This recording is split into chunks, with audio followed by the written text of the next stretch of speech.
Hello guys and welcome back to Let's Play Dark Souls Prepare to Die. I'm Dragoon and this is episode 5?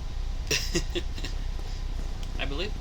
But in the last episode we defeated the Taurus demon from the Undead Burg. We made it all the way here to the Undead Parish. We have picked up our first Firekeeper soul and we have met Andrea of Astora. We're actually going to come over here because we're going to make use of that Firekeeper soul now. And we're going to reinforce our Estus flask. This is the fastest way to do this, is take this elevator down. You kind of see out there. Kind of can figure out where you are possibly. But you just step off the elevator. And you are back at the Firelink Shrine. It's one of the reasons why I said this is kind of the hub of the world. Everything will come back to here. Nope, they're not here yet. Well, they would be. But anyway, you can now come down here. And if you guys remember, way back from episode 2, there is a Firekeeper down here. Hello, she can't talk, but we can use that. Now we have reinforced our Estus Flask. So now we see down there, we have Estus Flask +1. That means now our Estus Flask will actually restore even more health, and I am going to rest at this bonfire to restore my stuff.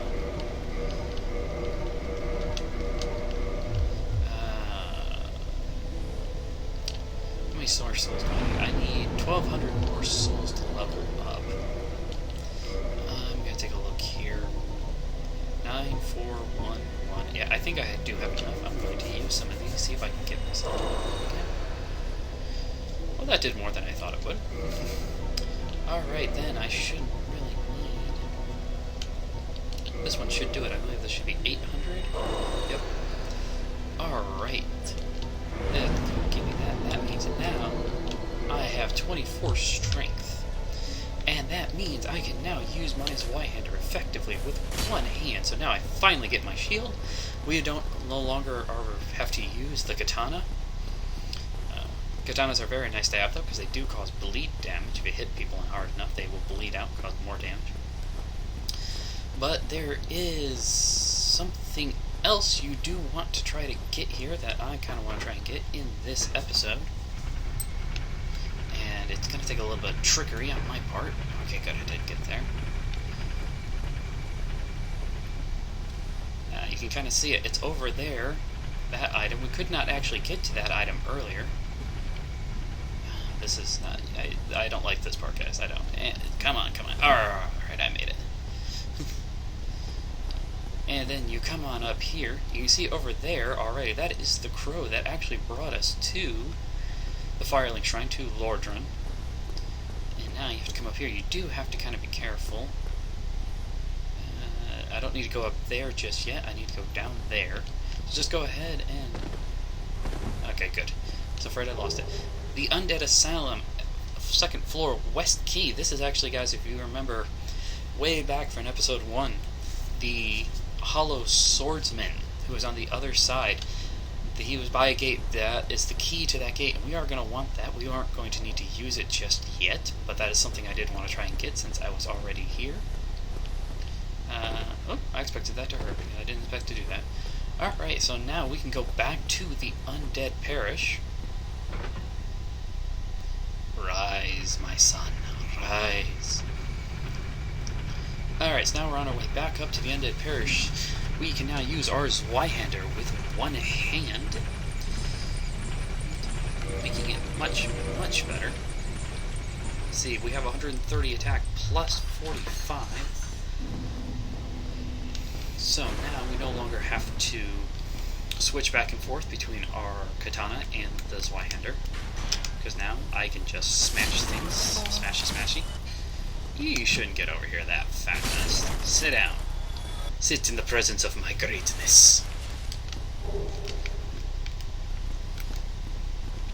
Alright, come here. Here's something else I want to see if I can show you guys. I want to show you guys what the parry looks like. First you take out their gut, hold the head, and smash the head with the side of your sword. That is the parry for the ultra great sword of the Zweihander. Makes it a lot more fun. But we're going to go down here because there are a couple other things that we still want to get that'll make these fights a lot easier. We do have a Titanite short now, so we could improve our Zweihander. I don't think I have enough souls. I'm going to double check here before I head out, guys. I don't think I have enough souls actually to improve my Zweihander. Well, Alright. Alright, reinforce. No, I need 800 souls to improve my Zweihander, and I can't do it. I'll be seeing you there.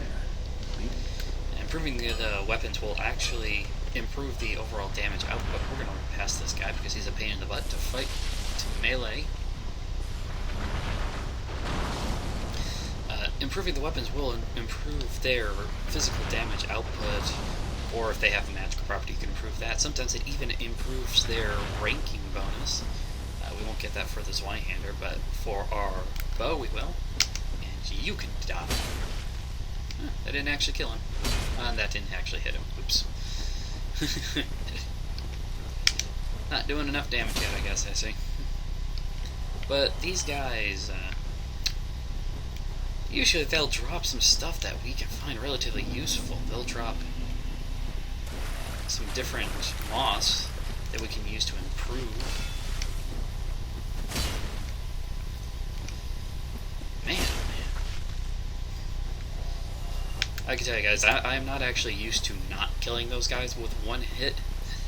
So, I might just pause the video for a second and actually go back and get and improve my sword. I might actually be able to finish these guys off with one hit instead of taking two. There, he's dead. Looks like he's going to be one of the ones. He's going to drop something. These guys usually do actually drop items. He's going to go as Blood Red Moss Clump. Which usually, the main things that we want from these guys aren't Blood Red. We actually want Purple and Blooming Purple Moss Clumps. Those actually would be far more useful to us. Blood Red Moss Clumps eliminate bleed. Sometimes guys may see it on the screen. I'll have something that kind of crops up and it looks like a bar. You can get poison, toxin, or bleed. And illusionary wall. And if those max all the way out, then you'll take more damage. You'll either be poisoned for a little while, or you'll bleed. Blood Red will get rid of all any of the bleed up, so that makes it useful. Purple gets rid of poison, and Blooming gets rid of toxin.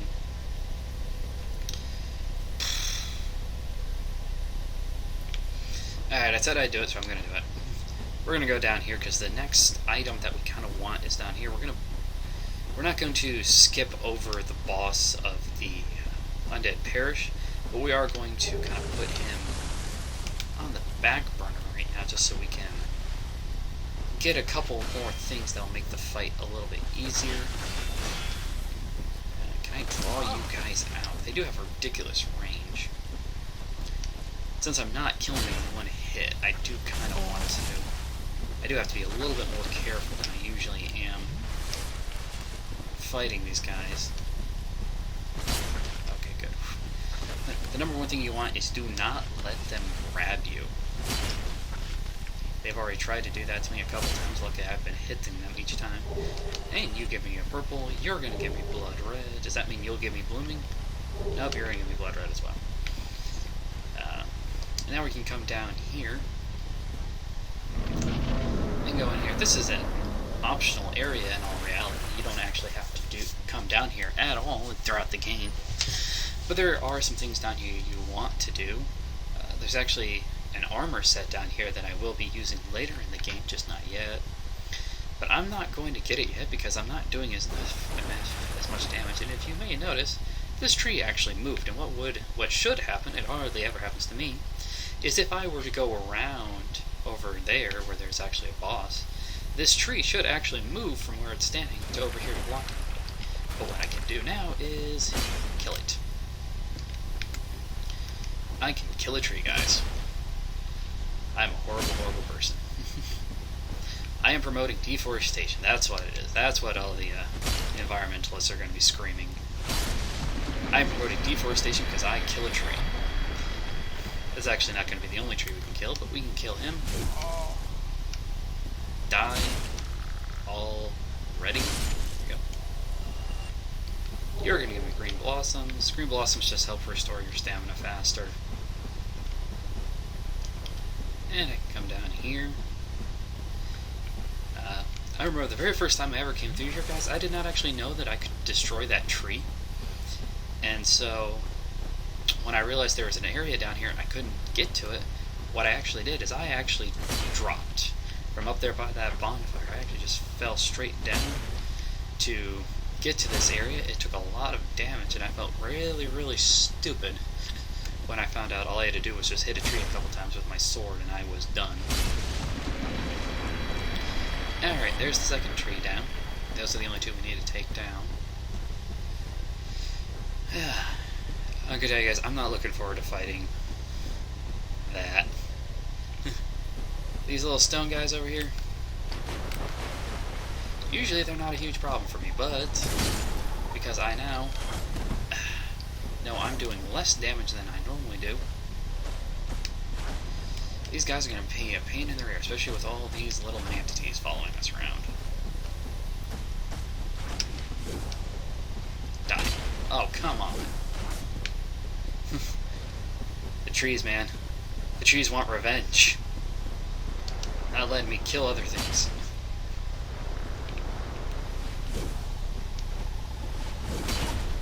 Oh man, what the heck?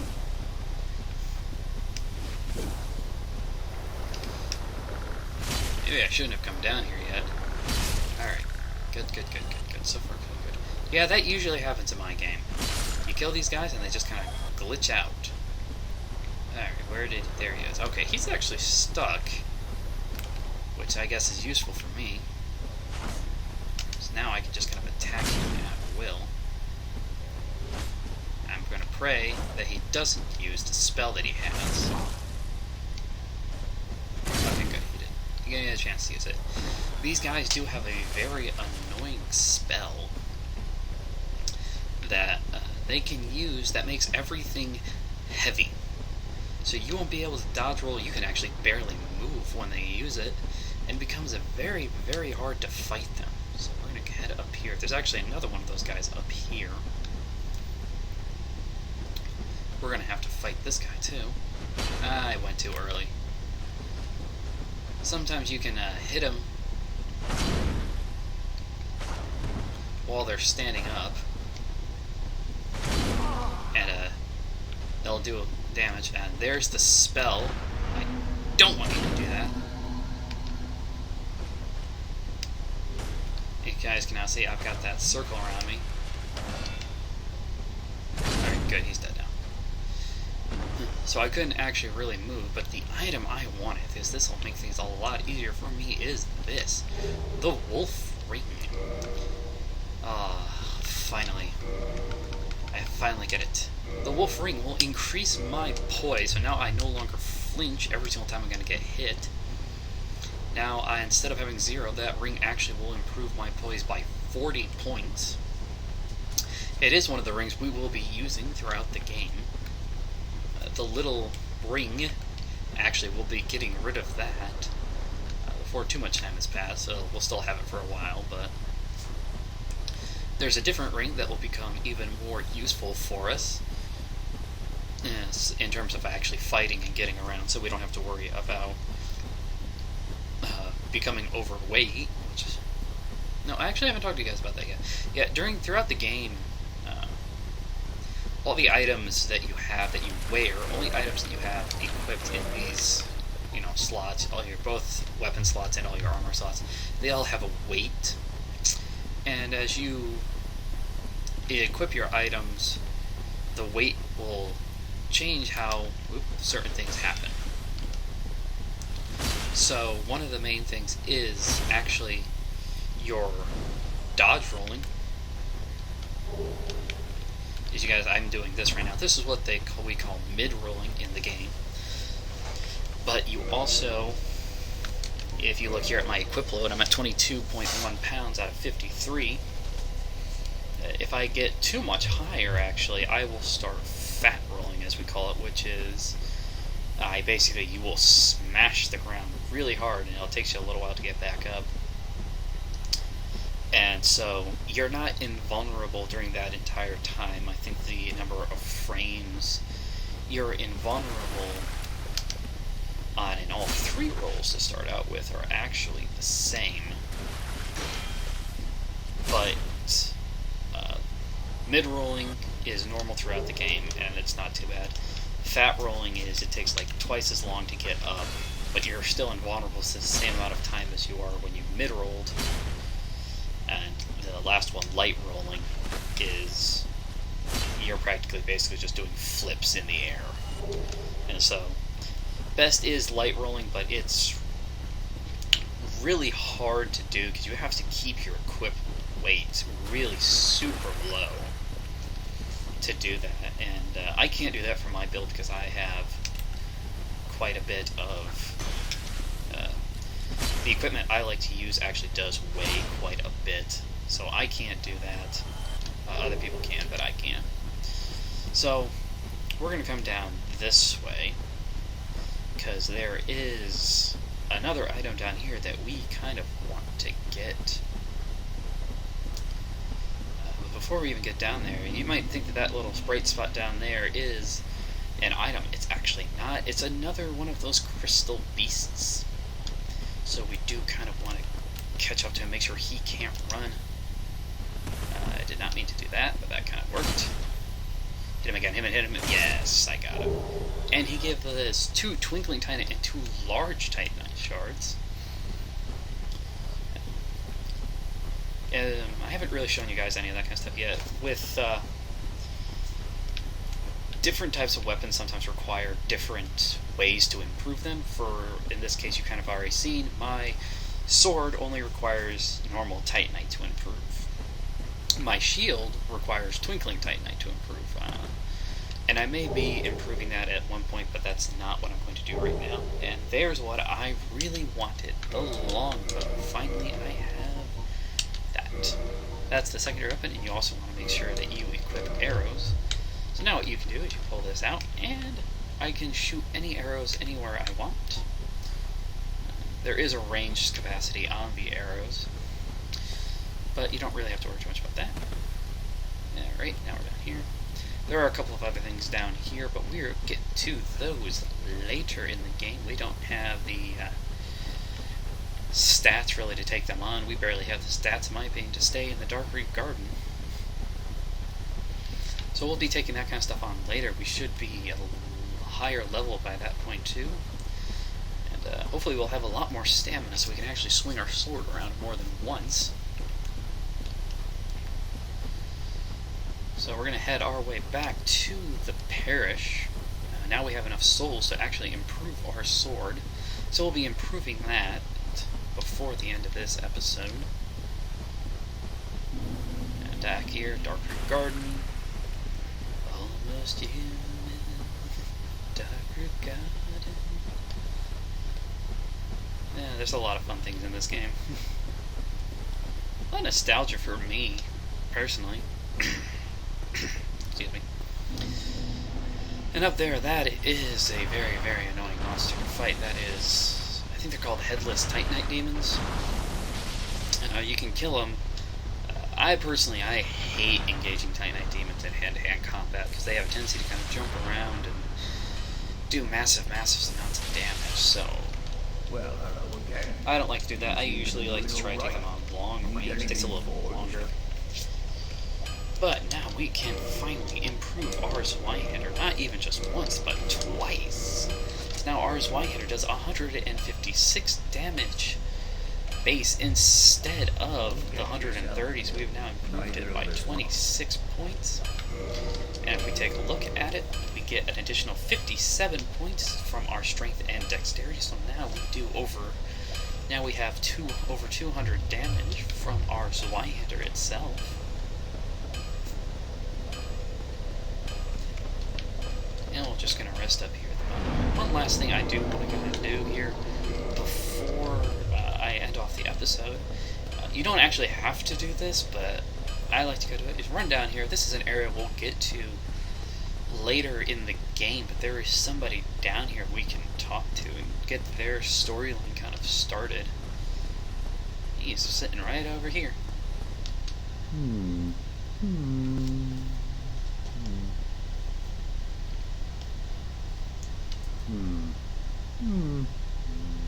Oh, forgive me. I was absorbed in thought. I am Siegmeyer of Katarina. Quite honestly, I've run flat up against a wall, or a gate, I should say. The thing just won't budge, no matter how long I wait.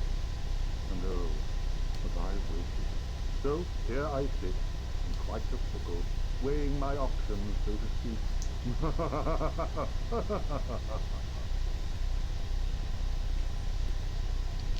Still closed. Still closed. Alright, so you don't really have to do that. I like to talk to him first. He is one of the guys. Just about every NPC in this game actually moves from... let me rephrase that. A lot of the NPCs you'll meet throughout the game actually will move from place to place. They won't stay in one spot. So, and every time you talk to them, a lot of times they'll move. He won't move until those gates open. Spoiler alert there. But I'm going to end off the episode here, guys. In the next episode, we'll be running around inside of the undead parish and collecting items and possibly even taking on the boss. So I will see you guys next time. Take care.